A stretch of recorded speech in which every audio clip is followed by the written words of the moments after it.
I used to think silence was safer than freedom. For the longest damn time, that was my survival rule. I was breathing, but I wasn't really living my name's Emma. We live on Sycamore Lane, a 2-story beige house with blue shutters, the kind of house you'd see in a real estate brochure that says suburban peace. When Mark and I moved in, it was supposed to be easier. His job downtown, me taking a break after the baby, and yeah, staying close to his mom so she could help out. Easier for who, though?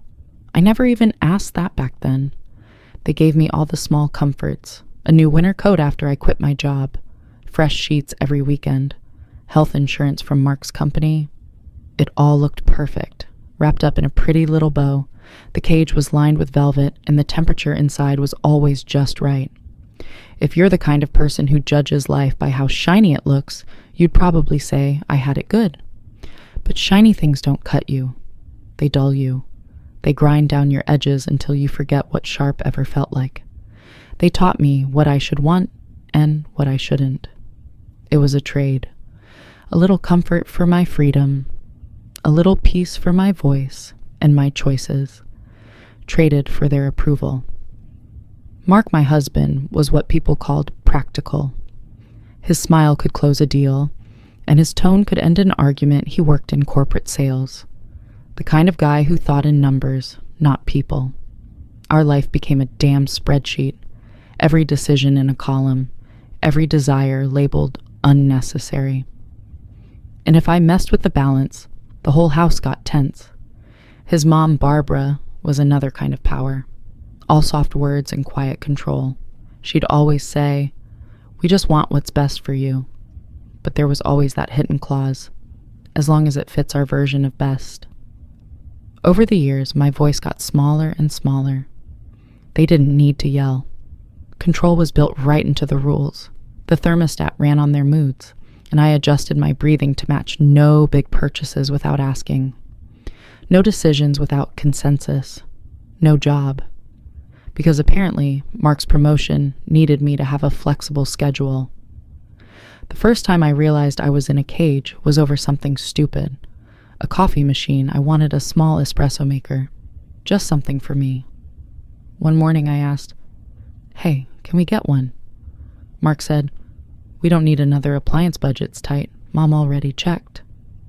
Barbara chimed in, "Machine coffee never tastes right anyway. Waste of money." It wasn't about coffee, it was about permission. That was the day I learned how to bury my wants. Control doesn't always scream at you. Sometimes it comes dressed up as logic and care.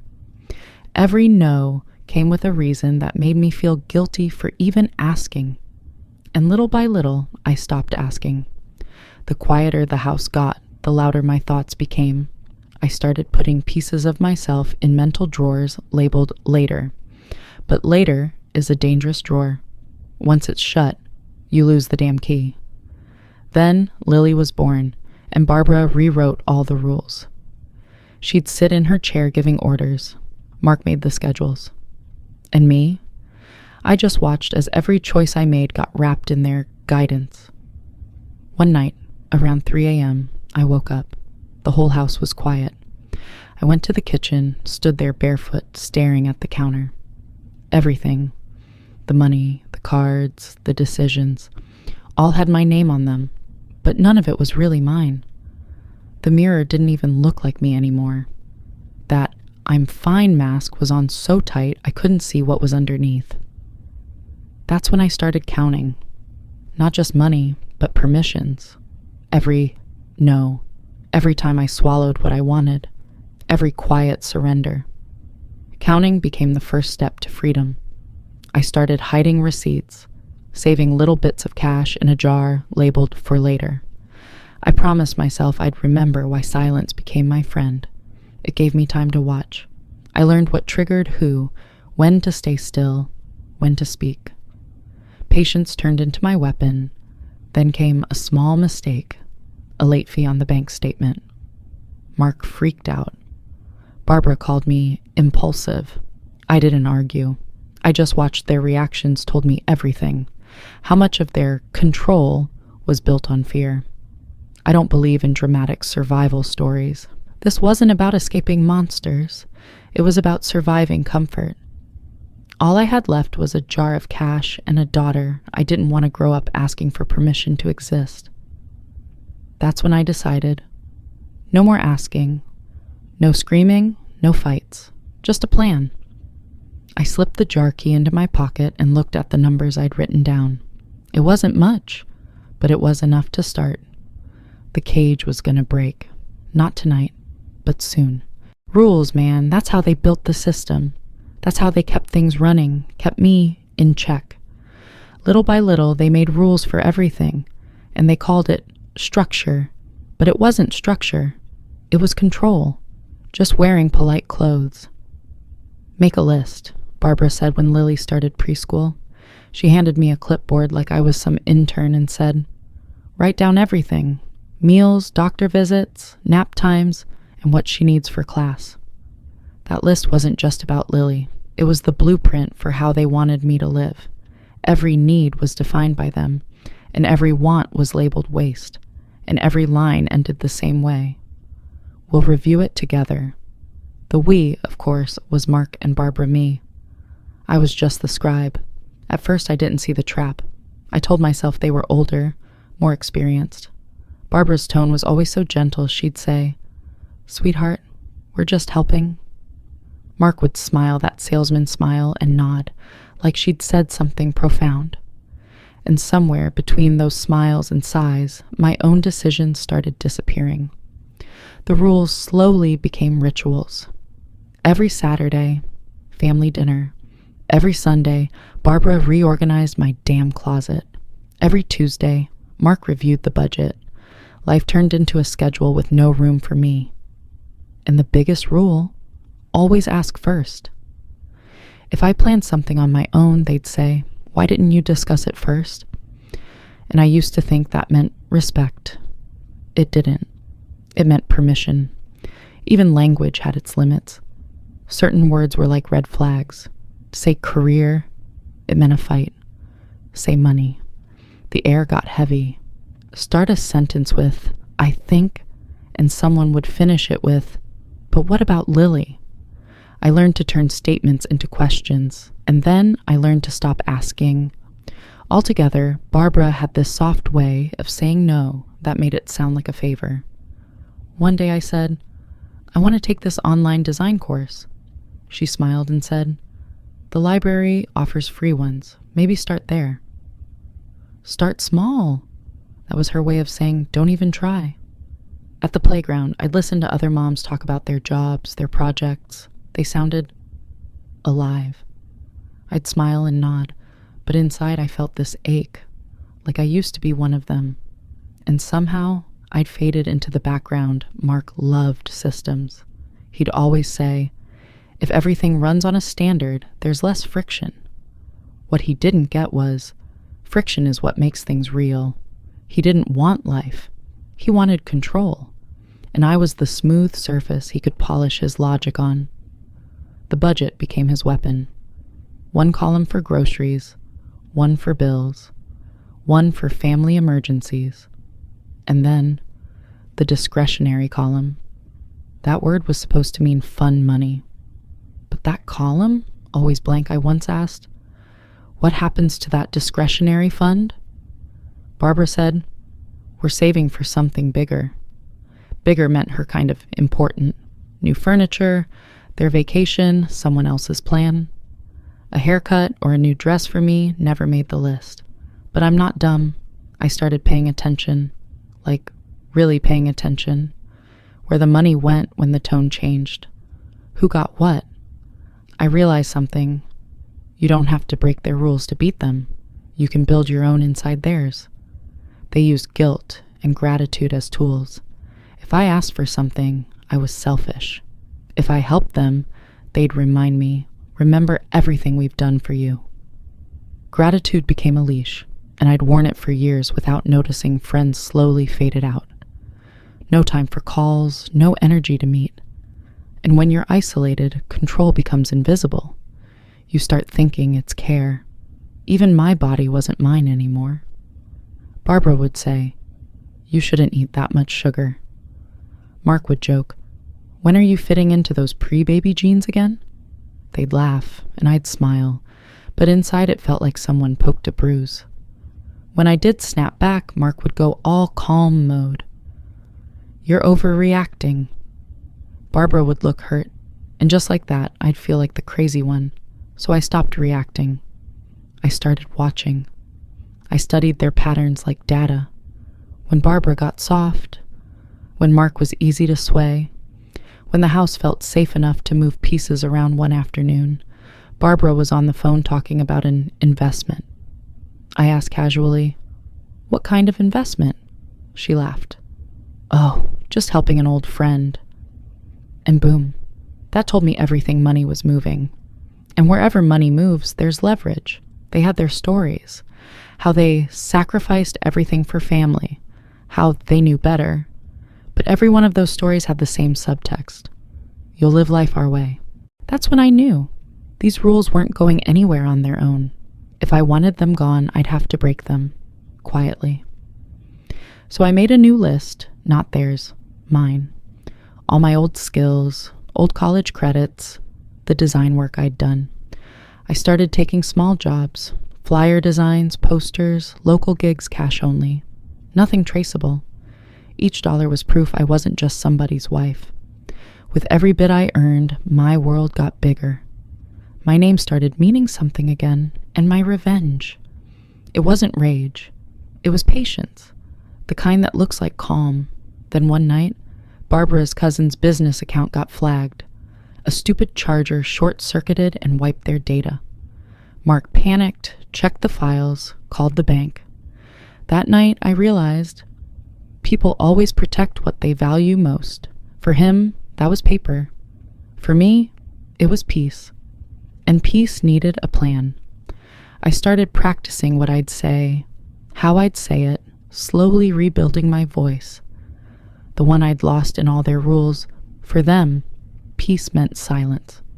For me, peace meant making my own damn coffee. I knew I couldn't break their system by yelling. I'd have to undo it like a lock. Slow, quiet, steady. So quiet that when it all fell apart, they wouldn't even realize I was the one who did it. At brunch one morning, Barbara said, "When change happens too fast, everything breaks." She looked right at me, like it was a test. I smiled and said, "Got it." Inside, though, I was thinking, let's see what breaks first. Me or your rules?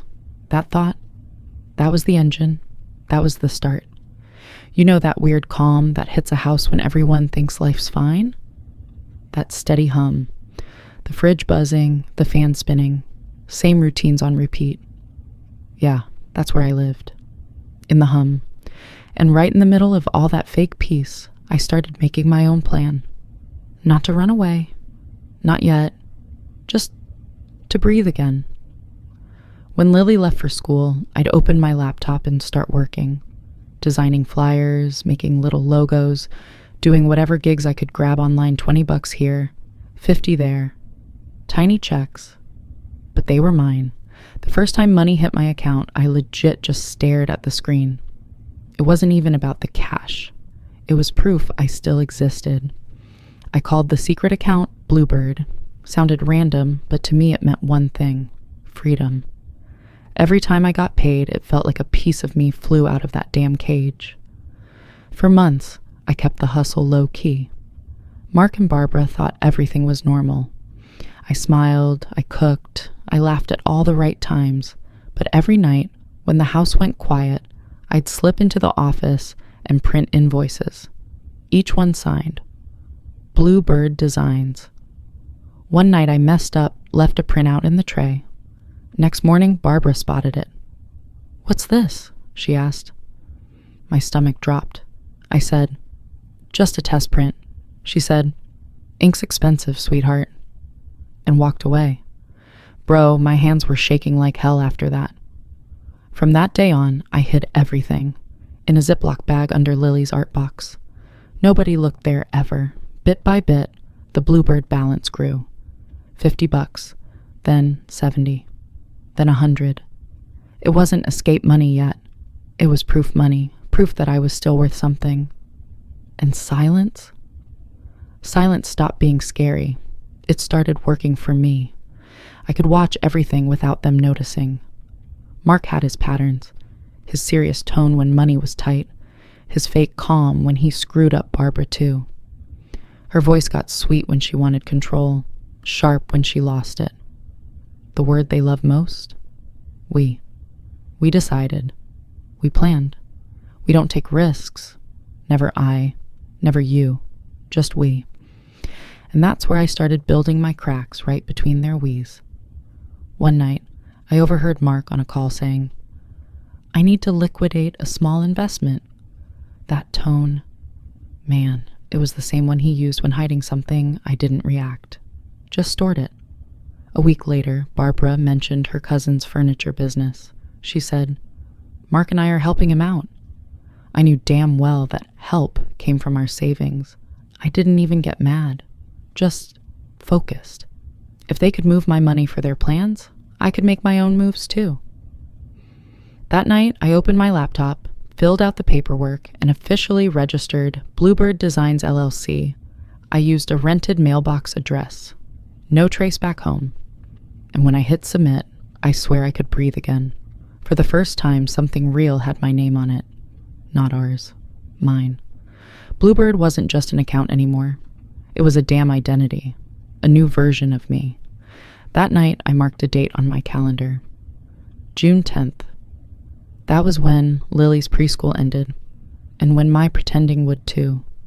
So yeah, I started counting. Not days, not dollars. Freedom. That Sunday started out totally normal. Church in the morning, grocery run after, brunch at home. Same routine, same smiles. But the air felt weird. You ever feel tension before it happens? Yeah, that. Barbara was in the kitchen, chopping fruit like it owed her money. The knife hit the board with that steady, irritated rhythm. She didn't even look at me when she said, "Emma, you should really help Mark more. He's been under so much stress lately." I took a breath and said, "I help as much as I can." She smiled, that polite, fake-ass smile, and said, "Yeah, but sometimes it feels like you get too busy with your little projects." The way she said, "projects," bro, it hit like a slap. Like she knew I had something going on but didn't know what. I glanced at Mark. Nothing. Didn't defend me, didn't say a word. Just stared at his phone like the coward he was. I stayed quiet, but something cracked inside me that day. Not loud, just final. Like a string snapping somewhere deep. That night, Mark got home late. I asked, "Where were you?" He said, "Helping Mom's cousin with some business stuff." I said, "Oh, cool. Is that like paid work?" He looked up, instantly defensive. "What's that supposed to mean?" I said, "Nothing. Just asking. Work's work, right?" His jaw tightened. "You wouldn't get it." And there it was. 3 little words that broke everything. You wouldn't get it. I didn't yell, didn't cry. I just said, "You're right." He relaxed, thinking he'd won the conversation. He had no clue I'd just checked out emotionally for good. That was the night I decided. No more reactions, just actions. Quiet ones. Because silence isn't weakness, it's setup. 2 days later, Barbara hit me with this casual line while she sipped her tea. "I saw you at the UPS store yesterday. What were you mailing?" I smiled and said, "Oh, just art supplies." She smiled back, that oversweet, suspicious grin. But I didn't flinch. That week, I sent out my biggest design job yet. $800 payment, baby. When the confirmation email came through, I stared at the screen for like a full minute. Not because of the money, but because it meant I was really doing it. I wasn't just dreaming about freedom anymore. I was building it. Then came the dinner, the one that pushed everything over the edge. Barbara invited some neighbors and a few of Mark's coworkers. Everything was fine. Until dessert. Then she said with this fake cute laugh, "Emma's thinking of going back to work again. Isn't that adorable?" Everyone laughed. Even Mark, that same corporate grin plastered on his face like he was at a networking event. I just sat there, smiling politely, but inside, I was done. Done pretending, done shrinking, done making myself small enough to fit their idea of a nice. After dinner, I went to the bathroom, locked the door, and looked in the mirror. My eyes were red, my hands were shaking, but I didn't cry. Because in that reflection, I didn't see the same woman anymore. That It's Fine version of me was gone. That night, I logged into Bluebird, sent out 2 more invoices, and transferred every damn dollar into a hidden card. Then I wrote myself an email. Subject, Stage 2, Reversal. No tears, no rage, just focus. You reach a point where the pain stops hurting and starts organizing. People think breaking points are loud. They're not. They're quiet as hell.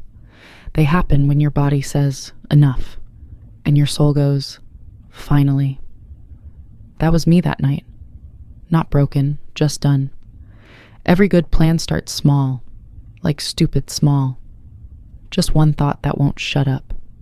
Mine was, I don't need to blow it all up. I just need to shift the power. That was the thing. I didn't want drama. I wanted control. Quiet control. I already knew Mark's password habits. Our anniversary, Lily's birthday, his company initials, same lazy pattern for everything. Didn't need to hack anything, just watched.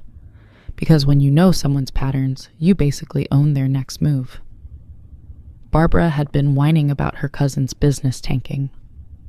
She was all stressed, pacing the kitchen like she was running a Fortune 500 company. I said, all casual, "You want me to take a look at the numbers?" She lit up. "Oh, would you? That'd be a huge help, sweetheart." That was my window. I looked through their accounts, invoices, transactions. Total chaos. Half the payments weren't even logged right. So I told her, "I'll renew your business domain too while I'm at it." She said, "Sure, do whatever you think's best." So yeah, I did. But when I renewed it, I added my email as the admin. Now every transaction alert went straight to me. No one had a clue. After that, I moved my Bluebird funds into a business account, legit official. When it hit $5,000, I opened a secured credit card. My name, my credit, my record. It was small, but man, it was power. That's when I realized something crazy. The same system that once trapped me, I could flip it. Their control came from paper, and paper can be rewritten. Mark and Barbara were still deep in their family investment project. I just let them think I didn't care. Smiled when they talked about it. Asked questions that sounded dumb but weren't. The more they explained, the more I learned how blind they were. Meanwhile, I was building my own safety net. A new apartment, small 1-bedroom near the lake. Lease signed under Bluebird Designs LLC. Paid 3 months rent in advance. Cash. The landlord didn't care who I was, just that the payment cleared. Sometimes I'd sneak over there. Sit on the floor, no furniture yet. Sunlight bouncing off the walls. It was quiet, but the kind of quiet that doesn't scare you anymore. That place didn't feel empty. It felt waiting. Then I'd go back home, cook dinner, fold laundry, smile through Barbara's advice, laugh at Mark's dry-ass jokes. They had no idea their whole foundation was about to collapse. The first domino fell when Barbara's cousin's website went down. That domain I renewed? Yeah. I set the payment method to bounce. Auto debits failed, transactions froze, and their whole financial chain flagged itself. Barbara freaked out. Mark blamed her. She blamed Mark and me? I was in the kitchen making tea like, "Y'all okay?"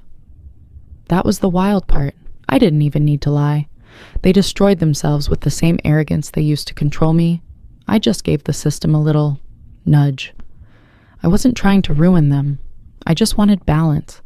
If they lost what they thought made them untouchable, maybe they'd finally see people aren't numbers. By April, everything was lined up. New home, new money, new name, all legit. To them, I was still Mark's wife. But on paper, I was CEO of my own company. It's funny. People think revenge means fire and chaos, but the best kind? It's quiet, strategic. So calm that by the time they feel it, you've already left the room. Mark would talk about risk management. I'd just smile, thinking, you have no idea, dude. By May, I wasn't scared anymore. I was ready. June was circled on my calendar like a holiday. Not for celebration, for liberation. The cage wasn't just breaking, it was dissolving. And the wildest part, they didn't even notice the bars were gone, so Mark walks in while I'm zipping up Lily's bag and drops the classic line. Emma, we need to talk. That tone, bro. Like a manager about to fire you. Not a husband trying to connect. I froze for a sec, but kept my face steady. Talk about what? I asked like it was no big deal. He leaned on the doorframe, arms crossed. You've been different lately, he said. Distant, busy. What's going on? I played it chill. I told you, I picked up some freelance work. He laughed, but not in a funny way. Freelance? Since when? I said. Since I decided to actually contribute around here. He didn't like that answer one bit. Emma, you should have told me first, he said, voice getting that sharp edge. This is a household decision. You can't just do whatever you want. I swear, bro, I didn't even get mad. It was like my body just turned off. I looked him dead in the eyes and said, You mean I should have asked for permission? He sighed, acting all logical. We're a team, Emma. We make decisions together. Nah, dude. He didn't mean team. He meant control. He meant you obey, I approve. So I smiled, calm as hell, and said, You're right. Next time I'll ask. He relaxed. Actually thought that meant I understood him. He had no clue that moment was the exact second I stopped being his wife in my head. Later that night, he went to bed. And I didn't. I sat there, logged into Bluebird, sent 2 more invoices, and watched the payment confirmation pop up. Another $10,000 on the W. That was my final safety fund, enough for relocation, paperwork, and whatever came next. Then I deleted every trace of my work from the family computer, kept all their budget sheets untouched so it'd look normal, clean, controlled, just how they liked it. Next few days were wild quiet. Barbara was moody, Mark was tense, and I was cool as ice. I kept moving slow and soft, because people never see the danger when it's calm. Then Barbara said something one afternoon that nearly made me laugh. I think you've been distracted lately, Emma, ever since you started that little design thing.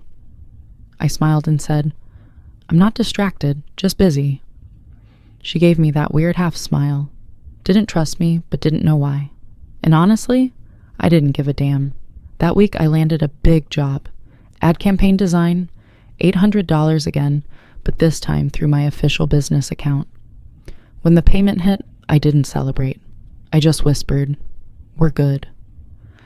Then, like karma on cue, the Barbara Mark circus kicked off. Her cousin's business tanked. Again, bank accounts froze. Transactions flagged. They were panicking, yelling over each other. And I was just making tea in the kitchen like nothing happened. It's funny. They used silence to control me for years. And now I was using silence to destroy their control. Poetic, right? They thought I was ignoring them out of guilt. But nah. I was observing them in real time. Watching fear turn into desperation, Mark started snapping over small stuff. Where's the bill folder? Why isn't dinner ready yet? I just smile and say, Relax, you'll figure it out. He hated that. Because for the first time, I wasn't reacting. That's when I realized. Power doesn't always need volume. Sometimes it's just not answering the damn question. A few nights later, Barbara called me freaking out. Emma, the account's frozen. The bank says there's unauthorized activity. I kept my voice steady and said, That's weird. Maybe it's just a glitch. Mark called right after. Did you move any money? He barked. I said, Nope. Why? There's $5,000 missing, he yelled. Oh, I said. Maybe it went into your cousin's business.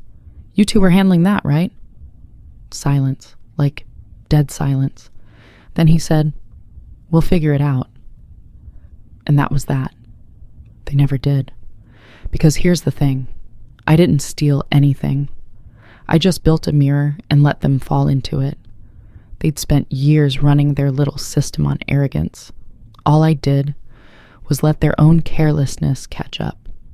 Every lie, every we're just helping, every silent control, move, it all circled back.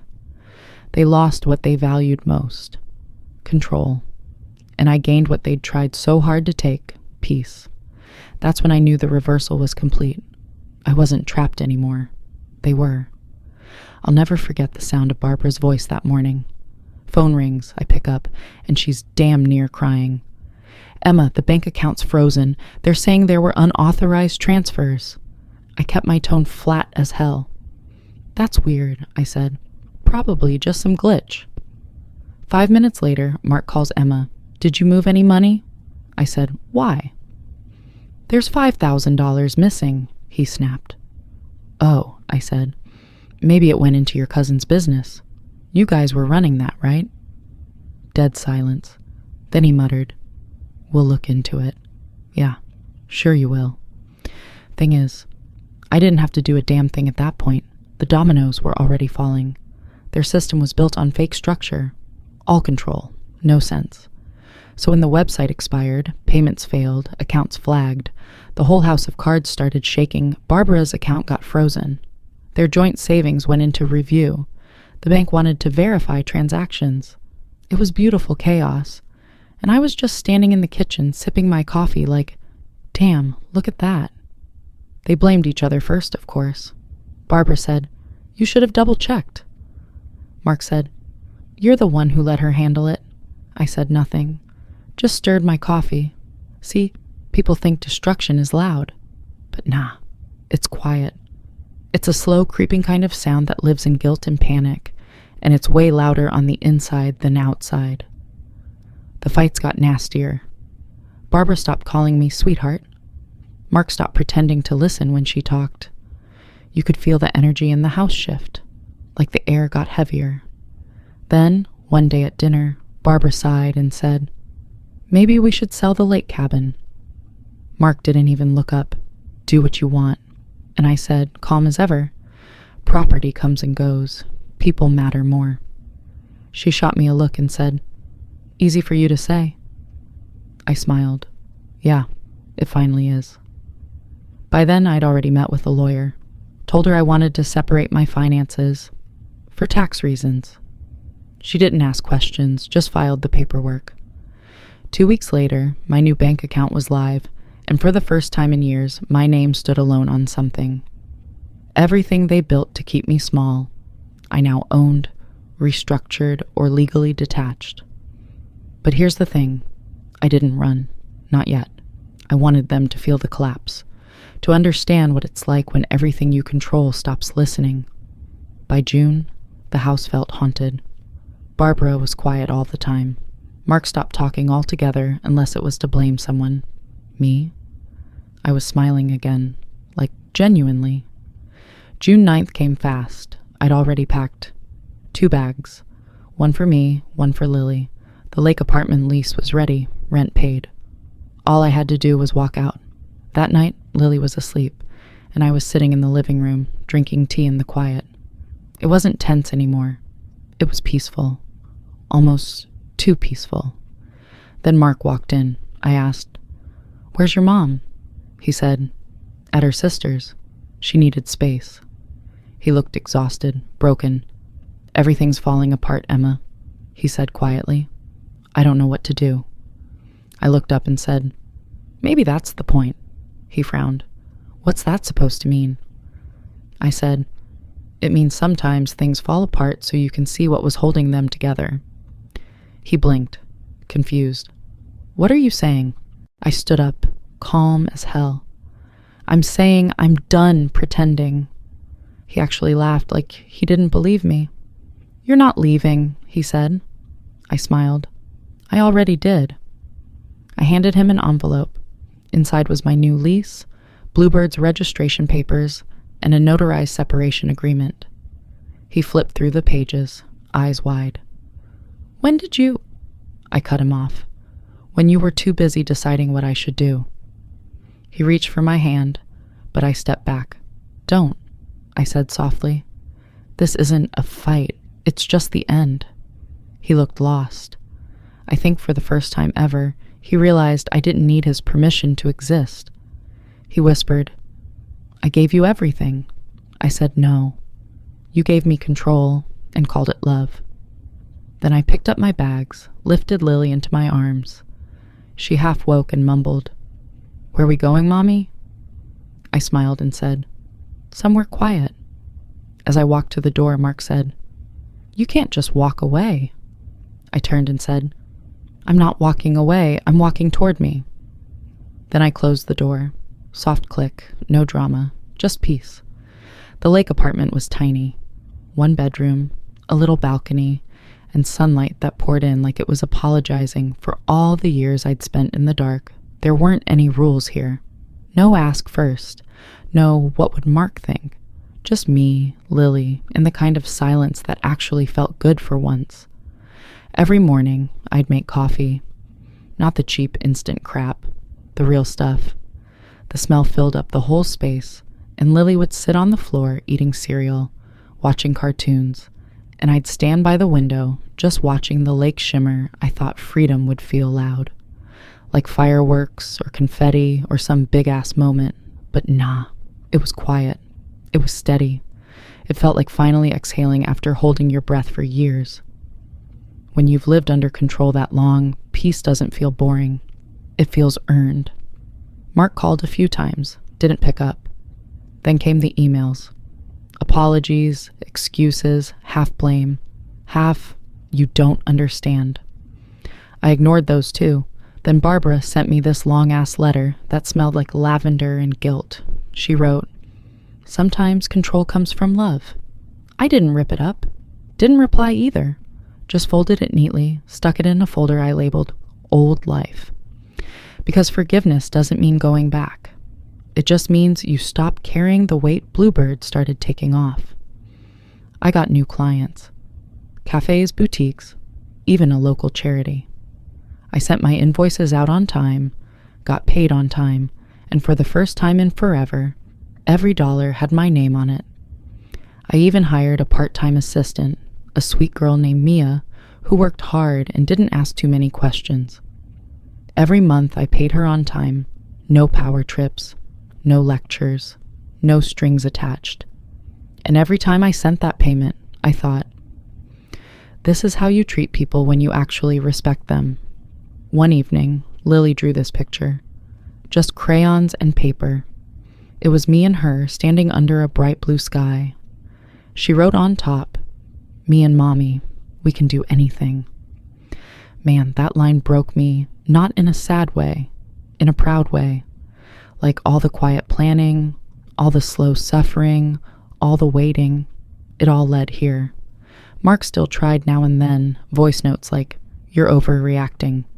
Families fight. You owe us closure. But see, that O word, it didn't hit anymore. I didn't owe them jack. Not an explanation, not forgiveness, not my peace. I didn't even block them. Blocking means you're still trying to hide. I wasn't hiding anymore, I was just done responding. Started therapy too. Barbara used to say, therapy's for people who can't handle real life. Well, real life almost killed me, so yeah, I'll take therapy. My therapist told me something that stuck. Control isn't just what people do to you. It's what you start doing to yourself after. That one hit deep, because I realized even alone, I still caught myself asking for permission. To rest, to buy something, to just be. That's how long control lingers, man. It doesn't leave when they do. You gotta evict it.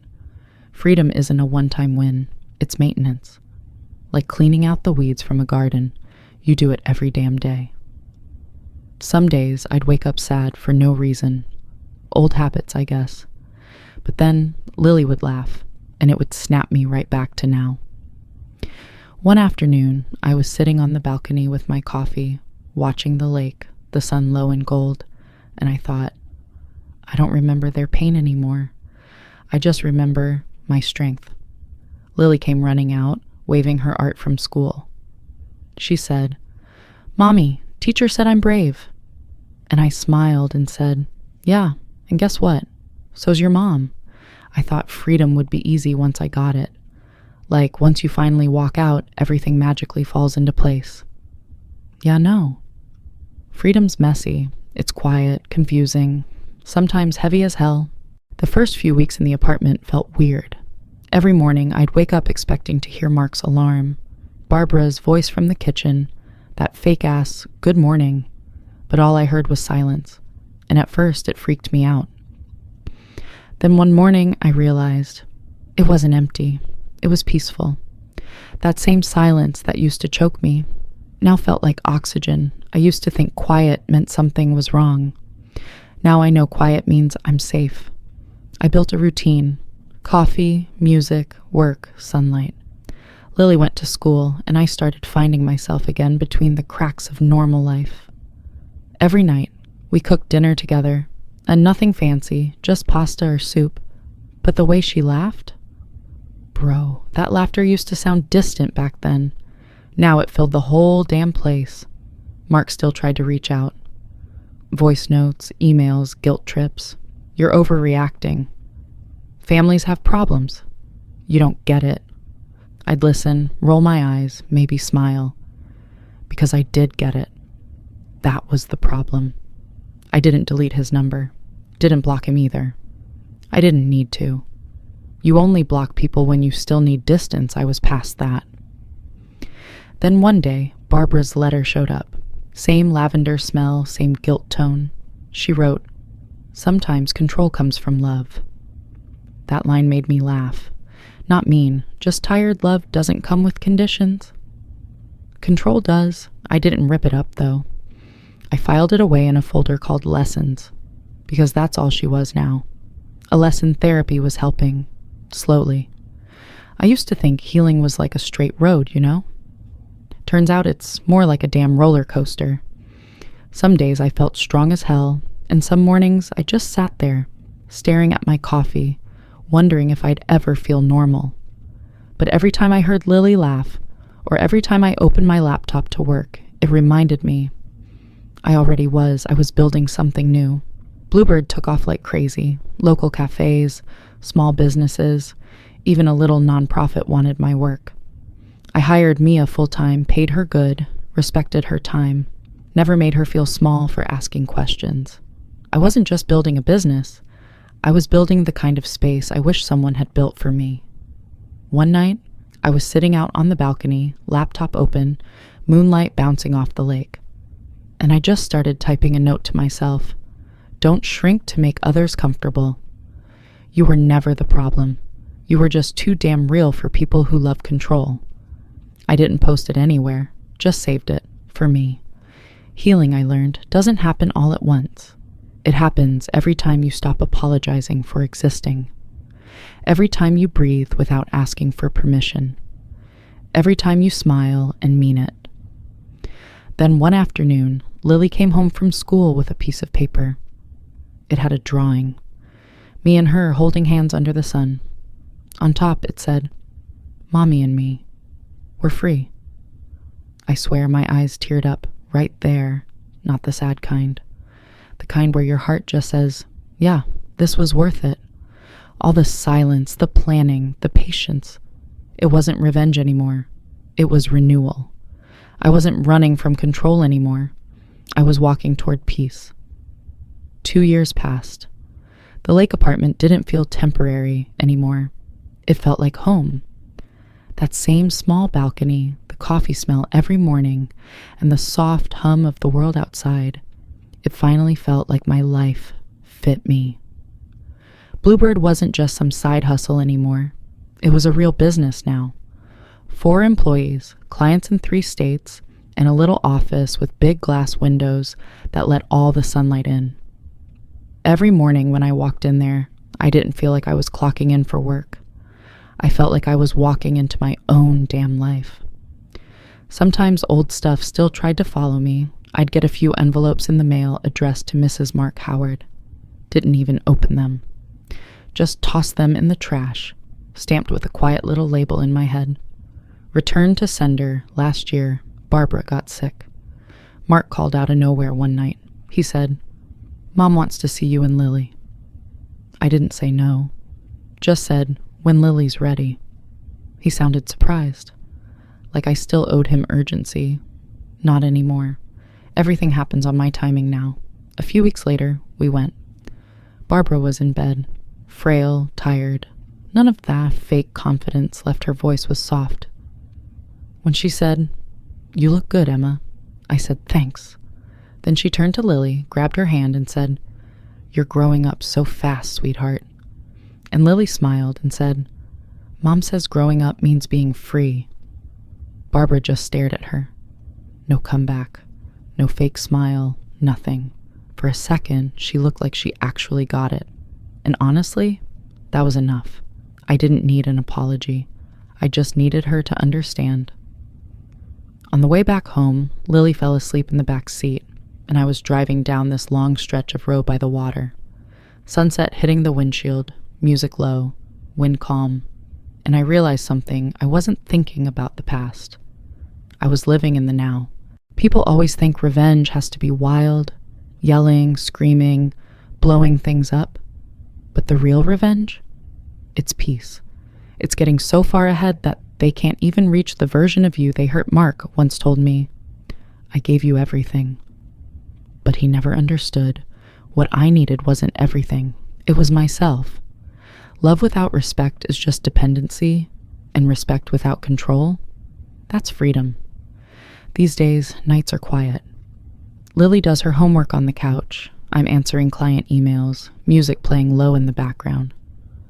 Every now and then she looks up and says, "Mom, are you happy?"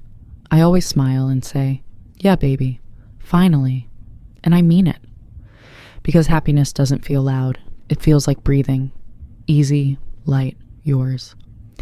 After she goes to bed, I make myself a cup of coffee with the same espresso machine I bought from my first Bluebird paycheck. It's a little old now, but it's mine. I sit by the window, watching the moonlight hit the lake, and I whisper to myself, I never needed to scream, I just needed to start speaking to me again. And that's the thing. I didn't win because I destroyed them. I won because I stopped needing their approval to exist. Silence used to mean control. Now it means peace.